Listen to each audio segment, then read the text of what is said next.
વક્તાઓમાં, વિદ્વાનોમાં, જેમને સાંભળવાની હંમેશા માટે અમારી એક લાલાયિતતા રહેતી હોય છે, એવા રસસિદ્ધ કથાકાર કનૈયાલાલ ભટ્ટજીને આપણે વિનંતી કરીશું કે તેઓ પણ મંચ પર પધારે અને આશીર્વચન દ્વારા આપણને સૌને આપ્લાવિત કરે. શરણાગત દિનાર્થ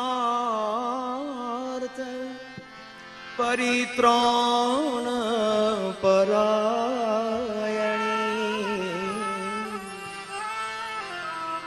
સર્વસ્ય આર્થ હરે દેવી નારાયણી નમોસ્તુતે નારાયણી નમોસ્તુતે. શ્રી દ્વારિકાધીશ કી જગદંબે માત કી. રાજરાજેશ્વર અનંત કોટી બ્રહ્માંડ નાયક ભગવાન દ્વારિકાનાથની આ સિદ્ધ પાવની ભૂમિમાં, જે અત્ર તત્ર સર્વત્ર આ દ્વારિકાનાથની પાવની ભૂમિમાં ભગવતીની આરાધના વાણીરમય થઈ રહી છે. કેવો સરસ યોગ છે. પાણી સ્વરૂપે ભગવતી ગોમતી મૈયા અને વાણી સ્વરૂપે સ્વયં દેવી ભાગવત. બહારની ગરમીથી જે માણસ તરસી રહ્યો હોય એને પાણીની પ્યાસ લાગે, પણ આધિ વ્યાધિ અને ઉપાધિના તાપથી જે માણસ તરસી રહ્યો હોય એને તો દેવી ભાગવતની વાણીની જ પ્યાસ લાગે. અને એ વાણીની પ્યાસને બુઝાવવા માટે થઈ ભગવતી સાક્ષાત શારદ સ્વરૂપા સરસ્વતી, જેમના જીવાગ્રેના સર્વાંગમાં જે સરસ્વતી વિરાજે છે, એવા અમારા કથાકારોના આદર્શ પૂજ્યા કનકેશ્વરી માતાજીના ચરણમાં મારા અનેક કોટી પ્રણામ છે. અને ત્યારબાદ અહીંયા ઉપસ્થિત સકલ સંતવૃંદ, આ ધરાના એક વિશિષ્ટ અને વરિષ્ઠ ભાગવતાચાર્ય પૂજ્ય કૃષ્ણ પ્રકાશ સ્વામીજી, મારા ગુરુદેવ અશોકભાઈ, અમારા પૂજ્ય મીરાબેન, ખૂબ સારા વિદુષી પ્રવક્તા નગા ભગતજી, અમારા જયરામ બાપુજી, અને માની કથા સાંભળતા હતા, માનું ચરિત્ર સાંભળતા હતા અને સ્વયં જાણે માં જ આશીર્વાદ દેવા આવ્યા હોય એમ રામપરાથી પૂજ્ય રૂપલમાં, એમનું પણ અહીંયા એક આપણે આ ઉત્સાહ અને ભક્તિમાં અભિવર્ધન સ્વરૂપે પધારવું થયું. સૌના ચરણમાં વંદના કરી અને કંઈ પણ કહેતા પહેલા મને એક આનંદ એ થાય છે કે આ ગોકલાણી પરિવાર નક્કી સારસ્વત કલ્પમાં ગોકુલમાં જ વાસ કરતો હશે. સારસ્વત કલ્પની જ કથા ભાગવતમાં પ્રાપ્ત થઈ એવું વિદ્વાનો પાસે સાંભળ્યું. એટલે જ્યારે જ્યારે પણ ગોકલાણી ક્યારે લાણી કરે ને ત્યારે માની કથાની જ લાણી કરે છે. નહીતર માણા વાસણની લાણી કરે, કપડાની લાણી કરે, બીજી બધી લાણી કરે, પણ ગોકલાણી પરિવારને એમાં અમારા ફરસુભાઈ, તો ફરસુભાઈ તો ખરેખર અતિ ઉદારચિત છે અને કથાને સમર્પિત આખો પરિવાર અને સંતો પ્રત્યે એમનો સદભાવ છે. મને આ સવારે જ કહેતા હતા કે 1000 માણસ તો અમારું ઠક્કર પરિવાર જ આવ્યો છે ખાલી. તો એ જ્યાં પણ જાય ત્યારે બધાને કથાથી સાથે જોડીને જાય છે. તો એક જોડનારા અને આવું એક અમારા આદરણીય શ્રી ફરસુભાઈ અને આપ સૌ ભગવતીજનો.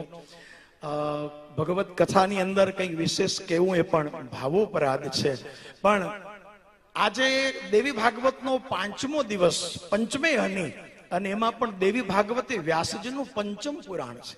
18માં 5મું પુરાણ એટલે દેવી ભાગવત, અને વિષ્ણુ ભાગવત એ વ્યાસજીનું 18મું પુરાણ છે.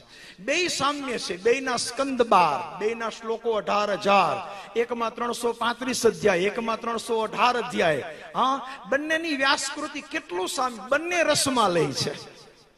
વિષ્ણુ ભાગવત પણ રસમાલય અને દેવી ભાગવત પણ. એક વિદ્વાન સરસ કહેતા હતા કે આપણે જેટલા પણ ફળ મળે છે એમાંથી અમુક ફળ એવા હોય કે એમાં ઉપરનો ભાગ ખવાય, અંદરનો ભાગ ન ખવાય. જેમ કે બોર ખાઈએ ને, બોર તો ઉપરનો ભાગ ખવાય, અંદરનો ભાગ ન ખવાય, ફેંકી દેવાય. અને અમુક ભાગ એવો છે કે જેમાં અંદરનો ભાગ ખવાય, ઉપરનો ભાગ ફેંકી દેવાય. એટલે કેળા, સંતરા, મોસંબી, અમુક ફળ એવા છે કે ઉપરનું ન ખવાય, અંદરનું ન ખવાય, વચ્ચેનું જ ખવાય, અને એનું નામ સીતાફળ. ઉપરે ન ખવાય, અંદરે ન ખવાય, વચ્ચેનું જ ખવાય, એ સીતાફળ. પણ એક અમારું વિષ્ણુ ભાગવત અને એક દેવી ભાગવત એ છે આદો મધ્યે ચ અંતે હરિ સર્વત્ર ગીયતે. પેલા ખાવ તોય મધુર, વચ્ચે ખાવ તોય મધુર, અને છેલ્લેથી પૂર્ણાવતીમાં અડધી કલાક આવો તોય મધુર, મધુર અને મધુર. પીબત ભાગવત રસમાલય, એ રસોનો આલય છે, જ્યાંથી પણ ઉઠાવો એનું માધુર્ય નહીં છોડે. કારણ કે કણકણમાં મધુરાધિપતે અખિલમ મધુરમ, એ માધુર્ય નિધિ છે. તો એવો એક રસાસ્વાદ આજે અહીંયા સાંભળવા મળે છે. મને એવું લાગ્યા કરે કે વિષ્ણુ ભાગવત એટલે મરેલાને મુક્તિ આપે એવો ગ્રંથ, પણ મરેલાને મુક્તિ આપે વિષ્ણુ ભાગવત, પણ જે તરેલા છે એને પરમપદ આપે એ દેવી ભાગવત છે. તરેલાને પરમપદ આપે એ દેવી ભાગવત છે. દીકરો કથા કરે ને માં કથા સાંભળે, કપિલ ગીતા. દીકરો કથા કરે અને માં નીચે બેસીને કથા સાંભળે એ વિષ્ણુ ભાગવત, પણ દીકરી કથા કરે ને હિમાલય જેવો બાપ કથા સાંભળે એ દેવી ભાગવત છે. જે ભગવતી ગીતા હમણાં જ અમારે દેવી ભાગવતમાં 9 અધ્યાયની ભગવતી ગીતા છે, એ પણ અહીંયા આવશે.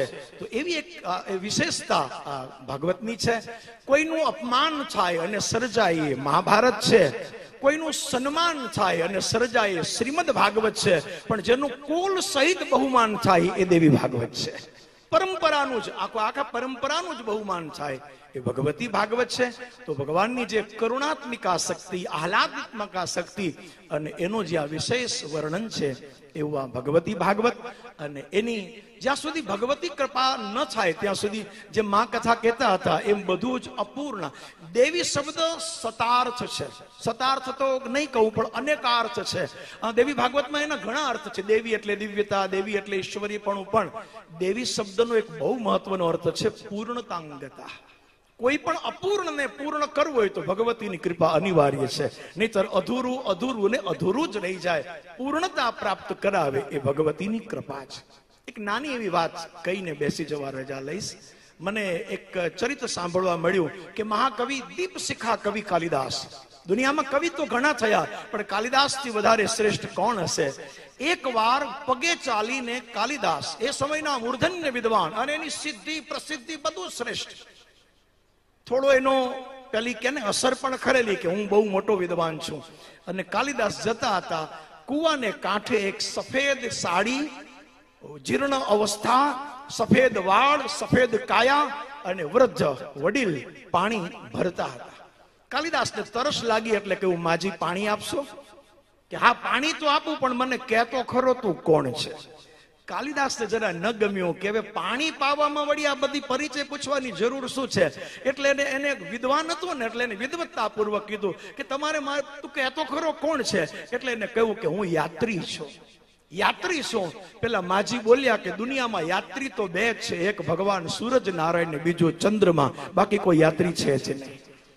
હવે તો કે તું કોણ છે? પેલા એ કહ્યું કાલિદાસે કે તો હું મહેમાન છું. કે તો એ તું નથી. આ દુનિયામાં મહેમાન તો બે છે, એક ધન ને બીજું યુવાન. જુવાની અને સંપદા આ બે જ મહેમાન છે, એ આવે ને જાય, બાકી કોઈ મહેમાન છે નહીં. કાલિદાસ વિચાર કરે, આટલો સરસ જવાબ આપે. કાલિદાસે કહ્યું કે તમારી આ બધી જે વાતો સાંભળું છું ને એટલે હું બહુ સહનશીલ છું. તમારી વાતો સાંભળું છું, સહનશીલ છું. ફરી માતાજી બોલ્યા કે સહનશીલ પણ બે જ છે, એક તો ધરતી માતા અને બીજા વૃક્ષોને વંદરાય, કે જેને ગમે એટલી વાર કાપીએ, ગમે એવું એના પર અપરાધ કરીએ, ક્યારે ખોટું ન માને. સહનશીલ તો એકમાં ધરતી છે અને બીજા વૃક્ષ છે. કહેતો ખરો તું કોણ? હવે કાલિદાસ મૂંઝાણા કે શું કેવું.